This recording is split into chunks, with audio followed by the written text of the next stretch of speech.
আর আপনারা জানেন আমি লন্ডন গিয়েছিলাম 23 সালে।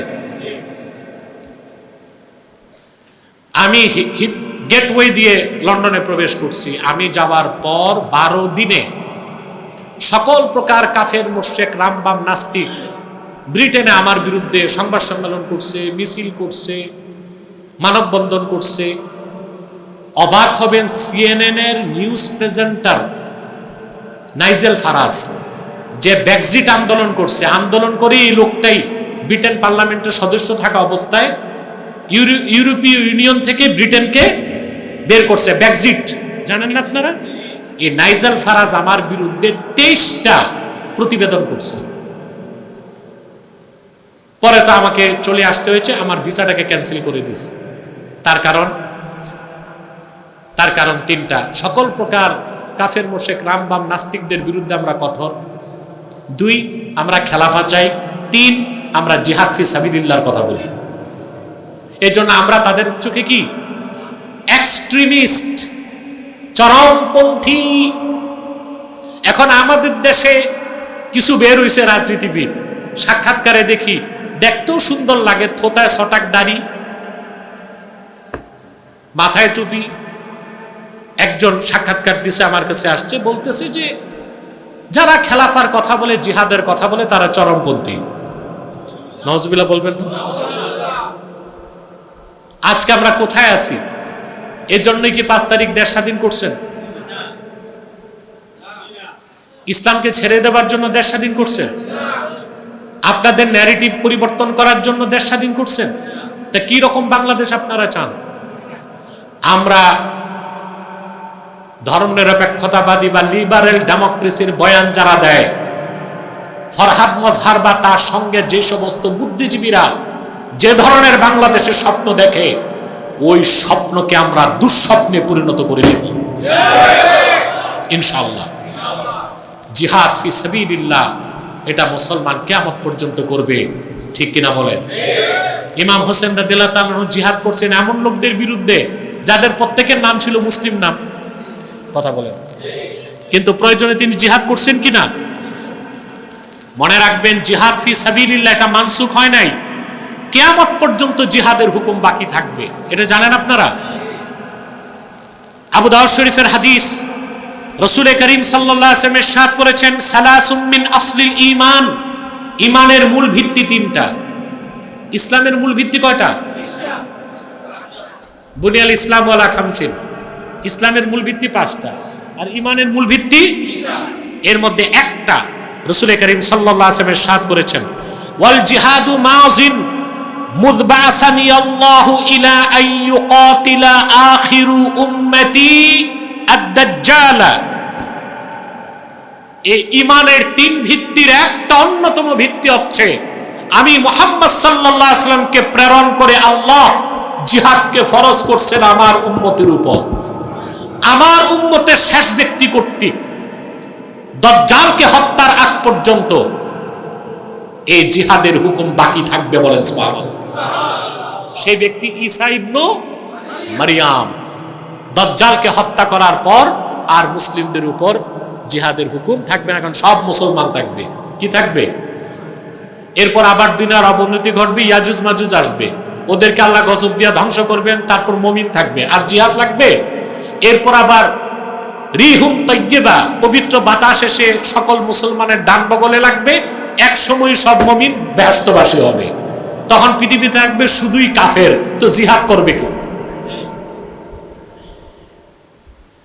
এই হাদিসের ব্যাখ্যায় মোল্লা আলী কারি লেখেন, হানাফি মাযহাবের মুখপত্র, ওয়ালা শাক্কা আন্না ইজমাআল উম্মতি আন্নাল জিহাদ মাযিন ইলা ইয়াউমিল কিয়ামাতি লাম ইউনসাখ।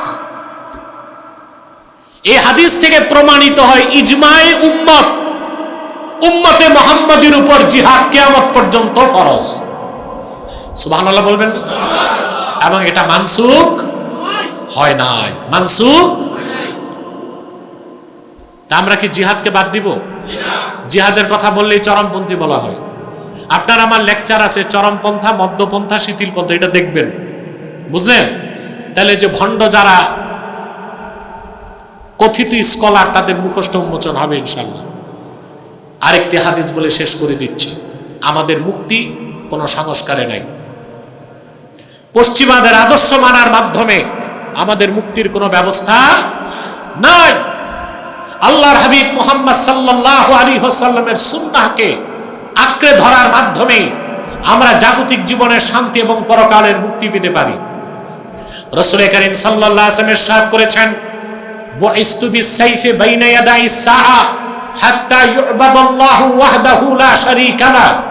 আমি মুহাম্মদ সাল্লাল্লাহু আলাইহি ওয়াসাল্লামকে তরবারির সাথে পাঠানো হয়েছে, অর্থাৎ আমাকে প্রেরণ করে আল্লাহ আমার উম্মতের উপর জিহাদকে ফরজ করে দিয়েছেন। এই জিহাদ ও কেতাল বাকি থাকবে ততদিন সমগ্র পৃথিবীতে এক আল্লাহর ইবাদত যতক্ষণ শুরু না হয়। কথা বলেন। ওয়া জুইলা রিজকি তাহতা যিল্লি রুমহি, আর আমার ঢালের নিচে আমার রিজিককে বরাদ্দ রাখা হয়েছে। ওয়া জুইলা যিল্লাতু ওয়াস সাগারু আলা মান খালাফা আমরি, আর আমার সুন্নতের বিরোধিতাকারী যারা, তুচ্ছতার জিল্লত তাদের উপর বরাদ্দ করা হয়েছে। ওয়ামান তাশাব্বাহা বিকওমিন ফাহুয়া মিনহুম, আর আমার সুন্নতকে বাদ দিয়া যে ব্যক্তি অন্য কোন জাতি বা গোষ্ঠীর সাদৃশ্য আদর্শ মতাদর্শ মেনে নেবে, সে সেই জাতি বা গোষ্ঠীর বলে গণ্য হবে। তাহলে আর গণতন্ত্রকে আদর্শ মানার সুযোগ আছে? ইমাম হোসেন রাদিয়াল্লাহু তাআলা আনহু আমাদের জন্য যে মহান শিক্ষা রেখে গিয়েছেন, সেটা আমরা হৃদয়ে লালন করব। আল্লাহ যেন আমাদেরকে কবুল করেন, বলুন আল্লাহুম্মা আমিন। বর্তমান ইসলামী দলগুলো এক ভ্যালটে ভোট দিতে চাচ্ছে, আপনি বিষয়কে কিভাবে দেখছেন? দেখেন, সত্য কথা, ইসলামী রাজনীতির ব্যানারে সকল দল এক জায়গায় আসলো 18%-এর বেশি ভোট হবে না। কত পার্সেন্ট? তো তাদের পক্ষে সংসদের তৃতীয় দল হওয়াও সম্ভব না। একটা নীতিতে ইসলামপন্থীরা এক হলে ক্ষমতায়ও যাওয়া যাবে। আমাদের ফর্মুলা কি? আমাদের ফর্মুলা হচ্ছে, ইসলামী রাজনীতির ব্যানারে যারা রাজনীতি করছেন তাদেরকে ঐক্য করতে হবে, পলিটিক্যাল ঐক্য। আর সকল পীর মাশায়েখ ও হক মাসলাকের লোককে করতে হবে নন পলিটিক্যাল ঐক্য। এই দুই ঐক্য যখন তিনটা স্বার্থে একসাথে কাজ করবে, ইসলামের সুমহান স্বার্থ রক্ষায় কাজ করবে, মুসলমানদের মৌলিক দাবিগুলো আদায়ের জন্য কাজ করবে, আর বাংলাদেশের স্বাধীনতাকে ভারতীয় আধিপত্যবাদ ও মার্কিন আগ্রাসন থেকে মুক্ত রাখার জন্য কাজ করবে। এই নীতিতে যদি, তিন নীতিতে যদি ঐক্য হয় ইসলামী রাজনৈতিক দলগুলোর আর অরাজনৈতিক দলগুলোর, সকল ইসলামপন্থীদের, তাহলে আমরা শুধু সংসদে যাব তা না, আমাদের পক্ষে রাষ্ট্র ক্ষমতায় যাওয়া সম্ভব। কিন্তু এই মূল কাজগুলো বাদ দিয়া এই পিয়ার পদ্ধতি বা বিভিন্ন বিষয় নিয়ে নিজেদের মধ্যে দ্বন্দ্ব বা মতানৈক্য সৃষ্টি করলে ফায়দা নেবে কে? কারা? পরাজিত শক্তি। কারা? যাদেরকে পরাজিত করছেন তারা ফায়দা নেবে। কিংবা আমাদের দেশে যারা রোল প্লে করছে, আব্বা আব্বা, বুঝলেন, ওরা সুযোগ নেবে। এই সুযোগ আমাদের দেওয়া উচিত হবে না। বর্তমান বিশ্বে এআই, আর্টিফিশিয়াল ইন্টেলিজেন্স দিয়ে কিছু ভিডিও নির্মাণ করা হয় যা বাস্তব জগতের সাথে মিল নেই, তবে মানুষ তা বাস্তব মনে করছে। শরীয়তের দৃষ্টিতে এসব ভিডিও তৈরি এবং ছড়িয়ে দেওয়ার বিধান কি? এসব ধোঁকা। আর ধোঁকার শাস্তিকে আপনারা জানেন। আল্লাহর হাবিব সাল্লাল্লাহু আলাইহি ওয়াসাল্লাম ইরশাদ করেছেন, মান গাশশা ফালাইসা মিন্না, যে মানুষকে ধোঁকা দেয় সে আমার উম্মত নয়। এটা একটা কবিরা গুনাহ এবং গর্হিত অপরাধ। একজন মহিলা উপদেষ্টা কওমি মাদ্রাসা নিয়ে ব্যঙ্গ করছে, আপনার মন্তব্য কি? আমি এটা এখনই দেখলাম। আসলে কি করেছে?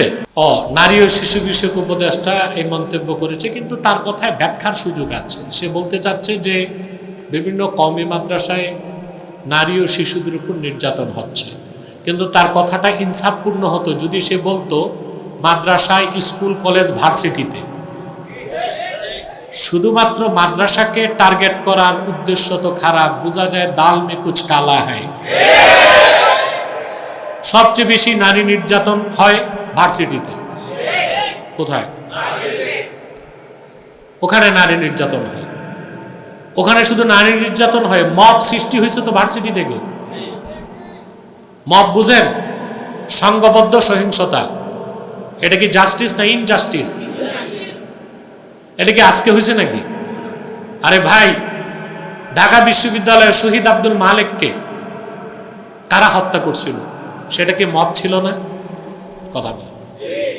শহীদ আব্দুল মালেক ঢাকা বিশ্ববিদ্যালয়ে বক্তব্য দিয়ে স্টেজ থেকে নামছে, আর সোহরাওয়ার্দী উদ্যানে তাকে যারা হত্যা করেছিল এখনো তারা বেঁচে আছে।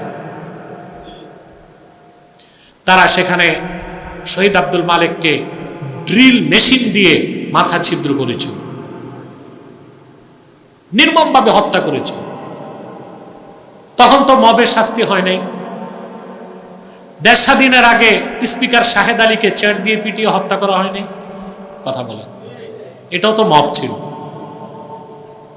এখন বিভিন্ন জায়গায়, আমাদের দেশে আগে ঢাকায় হতো, গুলিস্তানে কয়দিন পর পর আদম ব্যাপারী ধরে মেরে ফেলতো মানুষ, ওটা কি মব ছিল না?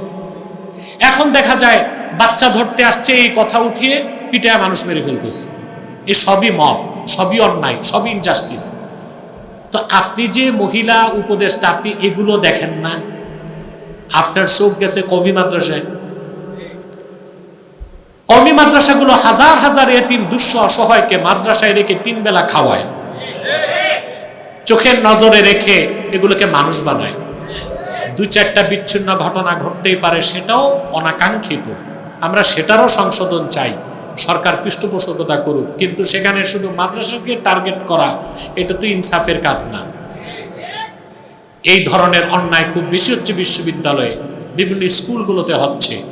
তারপরে এই শিশু নির্যাতনের ঘটনা, বিভিন্ন চাইল্ড কেয়ার আছে, চাইল্ড কেয়ার, বাপ মা দোনোজনই গেছে কই? অফিসে, বাচ্চা দিয়ে গেছে চাইল্ড কেয়ারে, ওখানে দেখা যায় বাচ্চাকে মারতেছে, পিটতেছে, এটা তো নির্যাতন। এগুলোর বিরুদ্ধে বলেন না, শুধু মাদ্রাসা নিয়ে এত চুলকানি কেন আপনার? মানে এ তো দেখা যায় আগে যারা ছিল ওদের ভাইরাস তার মধ্যে আসছে।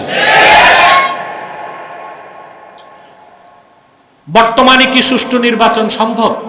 এটা রাজনীতিবিদদের থেকে মতামত দিবেন। আমি তো দেখতেছি যে অবস্থা খুবই খারাপ, মানে প্রয়োজনীয় সংস্কার করতে হবে, আবার দেরিও করা যাবে না। বাকি এইসব কথা আমার সাবজেক্টে, এগুলো রাজনীতিবিদ আছে তারা বলবে। তবে আদৌ নির্বাচন হবে কিনা তা নিয়ে আমি সন্দেহে আছি। আমার কথা এখানে, সুষ্ঠু অসুস্থ তো পরে, আদৌ নির্বাচন হবে কিনা 2-1 বছরে, এটা আমার সন্দেহ আছে। কারণ বাংলাদেশে যেগুলো হচ্ছে এগুলো বাহির থেকে ইন্ধন দিয়ে করা হচ্ছে, বাংলাদেশকে অচল করে দেওয়া। কি করা? এখন যদি দ্রুত নির্বাচন হয়, একজন ইলেক্টেড গভর্নমেন্ট চলে আসে, তখন দেশটা সচল হয়ে যাবে না? এই জন্য কোনো পক্ষ চাচ্ছে যে নির্বাচন দেরি হোক, সংস্কারও না হোক, নিজেরা ঝগড়াঝাটি থাকুক। তার কারণটা কি জানেন? মার্কিন যুক্তরাষ্ট্রকে যারা চালায়, ডিপ স্টেট, বুঝলেন? এই ডিপ স্টেটে কারা আছে? মার্কিন যুক্তরাষ্ট্রের কিছু উচ্চপদস্থ সেনা কর্মকর্তা। 2 নাম্বার আছে অস্ত্র ব্যবসায়ীরা। যুক্তরাষ্ট্রের যে অর্থনীতি, এটা দাঁড়ায় আছে কৃষির উপর, এটাকে বলা হয় MIC। কি বলে? MIC, military industrial complex. অর্থাৎ অক্সিজেন ছাড়া যেমন মানুষ বাঁচে না, যুদ্ধ ছাড়া আমেরিকা বাঁচবে না। তো ওখানে সবচেয়ে বড় 5টা অস্ত্র কোম্পানি আছে, এটাকে বলা হয় বিগ 5। কি বলা হয়? বিগ 5। এরা অস্ত্র বিক্রি করে।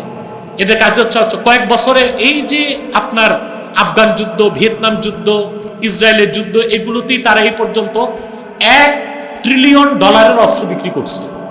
ওদের কথা আমেরিকা হারুক আর জিতুক, এটা দেখার বিষয় তাদের। অস্ত্র কি? অস্ত্র বিক্রি হোক। এই টাকা পায় কারা?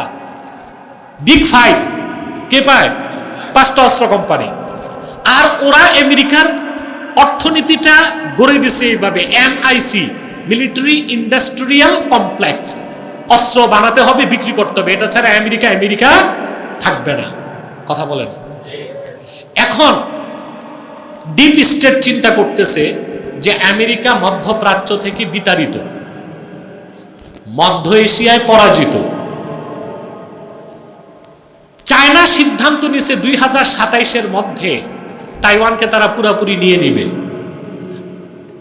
তাইওয়ানকে ঠেকাতে, চায়নাকে পর্যদস্ত করতে আমেরিকা এখন ইন্দো প্যাসিফিক অঞ্চলে যুদ্ধের ফ্রন্ট খুলতে চাচ্ছে। যেখানে আসবে, এসে সে চায়নার প্রভাবকে ক্ষুণ্ণ করবে, দক্ষিণ পূর্ব চীন সাগরের নিয়ন্ত্রণ তার হাতে নিবে, চায়নাকে শায়েস্তা করবে, এবং ওই যে অস্ত্র কোম্পানি তাদের অস্ত্র বিক্রি হবে, যুদ্ধ না হলে তো অস্ত্র বিক্রি হবে না, তাহলে আমেরিকা থাকে কেমনে? কথা বলে না। এই জন্য তাদের দৃষ্টি অনেকাংশে বাংলাদেশের দিকে। এখন যদি সংস্কার হয়ে যায়, নির্বাচন হয়ে যায়, তাহলে তো এটা বাংলাদেশে সম্ভব না। এই জন্য বাংলাদেশকে একটা অচল রাষ্ট্র বানায় দেওয়া হচ্ছে, যেন তারা যখন খুশি তখন তা করতে পারে। এটাই হচ্ছে বাংলাদেশকে নিয়ে গ্লোবাল পলিটিক্সের খেলাটা। আল্লাহ আমাদেরকে সঠিক সমঝ দান করুন।